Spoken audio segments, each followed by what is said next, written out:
அம்மா மக்கள் முன்னேற்ற கழகத்திற்கு மாத்திரமல்ல, தமிழ்நாட்டுக்கே ஒரு நல்லது ஒரு ஆட்சிக்கான தொடக்கத்தை நோக்கி அதில் நாங்களும் பங்கு பெறுவதற்காக மக்கள் விரும்புகிற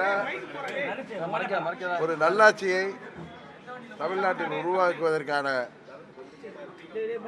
முயற்சிக்கு நாங்களும் உறுதுணையாக இருப்பதற்காக எங்கள் ஆதரவை தெரிவிப்பதற்காக இப்பொழுது நாங்கள் புறப்பட்டு செல்கிறோம்.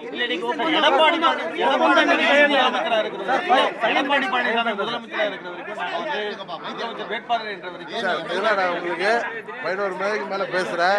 ஒன்னே ஒன்று சொல்றேன், விட்டு கொடுத்து போவர்கள் இன்றைக்கு கெட்டு போவதில்லை. என்னதான் இருந்தாலும் இது ஒரு பங்காளி சண்டை தான்.